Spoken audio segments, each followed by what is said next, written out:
கணபதி எல்லாம் தருவான், முருகர்கள் முன்னிற்கும். மயிலை மன்னாரின் கந்தரபூதி விளக்கம்.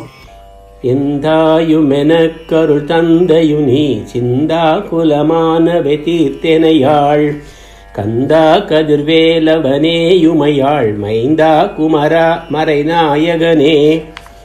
என் தாயும் எனக்கு அருள் தந்தையும் நீ சிந்தாகுலம் ஆனவை தீர்த்து என்னை ஆள் கந்தா கதிர்வேலவனே உமையாள் மைந்தா குமரா மறைநாயகனே.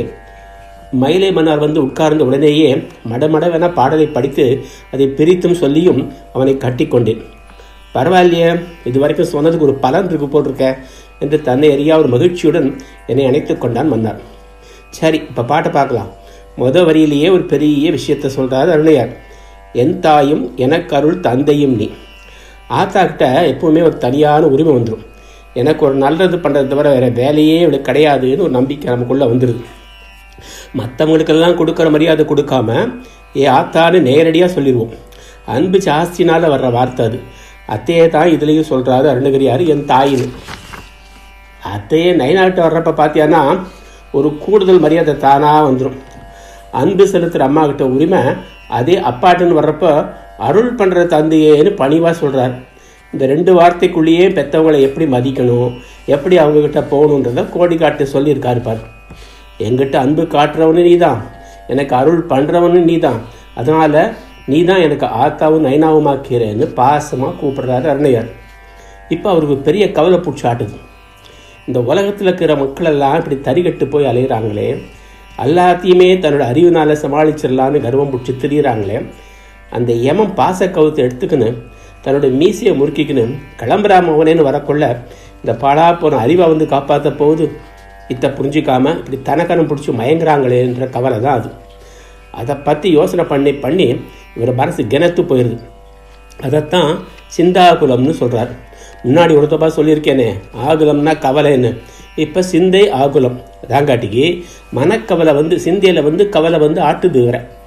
இந்த கவலையை தீர்த்து என்னை ஆட்கொள்ளுப்பான்னு கெஞ்சுறாரு இந்த வரியில். சிந்தாகுலம் ஆனவை தீர்த்து என்னை ஆள். இன்னொரு விஷயம் நீ இதில் கவனிக்கணும். சிந்தாகுலம் தீர்த்து என்னை ஆளுன்னு சொல்ல, சிந்தாகுலம் ஆனவேன்னு சொல்லியிருக்காரு. அதெல்லாம் ஆனவேன்னு கேட்பேன். இந்த அறிவு கொடுக்குற ஆணவத்தால் இன்னான் நாள்லாம் வருதுன்றதை பட்டியல் போடுற வார்த்தை தான் அந்த ஆணவ. ஆசை, பேராசை, கோபம், ஆத்திரம், காமம், லோபம், நெருப்புன்னு பலதையும் இந்த அறிவை காட்டி கொடுக்கும். அதுவும் போக்கில் போய் நாமளும் கண்டதையும் பண்ணிடுவோம். அத்தையெல்லாம் சேர்த்து தான் சிந்தாகுலமானவை எல்லாத்தையுமே நீ தீர்த்து என்னை காப்பாற்றுப்பான்னு சொல்கிறார். இத்தையெல்லாம் நமக்காக தான் சொல்லாருன்றதை புரிஞ்சுக்கோ. நம்ம மேலே வச்ச அக்கறையால் என்னை பாசமாக செரித்தான் மேலே வந்தார்.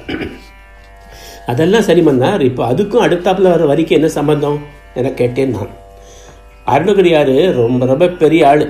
அவர் அப்படி ஆக்கினது அந்த முருகன். அப்பனா அருள் பண்ணி ஆத்தாவா அன்பு பண்ணி இவருக்கு தாயின் தந்தையுமா இருந்த முருகன் அத்தை சொன்ன அருணகிரியார் சும்மா வெறுமனையாக அடுத்த வரியை போட்டிருப்பாரு. சரியான குடாக்கடா நீ என சிரித்தான் மன்னார். பொங்கி வந்த சிரிப்பை தன் மேல் துண்டால் மறைத்தபடி சிரித்தார் சாஸ்திரிகள். ஒரே ஒரு முறை தன் கண்ணை திறந்து என்னை பார்த்துவிட்டு தம் ஓன் சர்வடப உச்சாடனத்தை நாயர் தொடர்ந்தான். எனக்கோ வெட்கம் பிடுங்கி தின்றது. மன்னாரை பரிதாபமாக பார்த்தேன். சொல்ல முடியாத அன்புடனை தட்டி கொடுத்து விட்டு பேசத் தொடங்கினான் மயிலை மன்னார். அடுத்த ரெண்டு வரியை நல்லா கவனி. கந்தா கதிர்வேலவனே உமையாள் மைந்தா குமரா மறைநாயகனே. கந்தான்னு முதல் வார்த்தை. கந்தன்னா ஆறு? சிவனோட புள்ள. அது மட்டும் இல்லை, இன்னொரு அர்த்தமும் கீது. தன்னோட புலனையெல்லாம் அடக்கின அருகன்னும் ஒரு பொருள் சொல்லுவாங்க. இவருக்கு என்னெல்லாம் எதனாலெல்லாம் மனக்கவலை வந்துச்சோ அத்தையெல்லாம் அடக்கினவனை கூப்பிட்றாரு. அடுத்தாப்பல கதிர்வேலவனேன்றார். வேலு ஞானத்தோட அடையாளம். கதிர்வேலுன்னா சூரியனோட கதிர் மாதிரி ஞானத்தை கூறாக்கி வச்சிருக்கிறது. அத்தை கையில் வச்சு இருக்கிற ஆள் தான் நம்ம கந்தன். அடுத்து என்ன? உமையாள் மைந்தா. இந்த ஒரு வார்த்தையில் ஆத்தான்றவளோட அத்திரி அன்பையும் அப்படியே பிழிஞ்சு தந்துட்டார் நம்ம அருணகிரியார். முருகன் பிறந்தது சிவனோட நெத்தி கண்ணுலேருந்து, வளர்ந்தது ஒரு குளத்தில், பால் கொடுத்ததோ ஒரு 6 பொண்ணுங்க. இந்த அம்மா உமையா பண்ணதெல்லாம் அந்த 6 குழந்தையும் ஒன்றா சேர்த்தது மட்டும்தான். அது ஒன்றே போதும்னு எல்லா சொந்த பந்தத்தையும் விட்டுட்டு உமையாள் மைந்தான்னு உரிமையாக கூப்பிடுறாரு அருணையார். அதுதான் அம்மாவோட பெருமை, வேறு யாருக்கும் கிடைக்காது அந்த பெருமை. குமரான்னு எடுத்தாப்புல அப்பனுக்கும் குமரன் ஆத்தாவுக்கும் இவன் தான் குமரன். மறை நாயகனேன்னு ஒன்று ஸ்பெஷலாக போடுறாரு. இப்போ இதுக்கு முன்னாடி எத்தனையோ தபா இந்த கதையை சொல்லிக்கிறேன். ஓம்ன்றதுக்கு பொருள், முருகன் பொருள் சொன்ன கதையை பெத்த அப்புறம் அபிவாதியாக கூப்பிட்றது எல்லாரும் செய்கிறது. அனாகாண்டிக்கு இந்த இடத்துல மட்டும்தான் பெத்தவனே மண்டிட்டு கேட்ட கதை. பெக்காதவளே ஆத்தா, பெத்தவனே மண்டிட்டு கேட்டான். அப்படியாப்பட்ட பெருமை இந்த முருகனுக்கு இது. இப்படியாப்பட்டவனை பார்த்து நீ தான் எனக்கு ஆத்தாவும் அப்பனும், நீ தான் என்னோட மனக்கவலை தீர்த்து வைக்கணும்னு இவர் கேட்கறதுல என்ன தப்பு? இவர் பண்ணாத வேறு ஆறால் பண்ண முடியும்? இப்போ புரியுதா என என்னை பார்த்தார். மகனை வந்தார். என்னையும் அறியாமலேயே என் வாயினின்றும் ஓம் சரவணபவ மந்திரம் தானே வெளிப்பட்டது. மேலும் மயிலும் துணை முருகனருள் முன்னிற்கும் அருணகிரியார் புகழ் வாழ்க. ஓ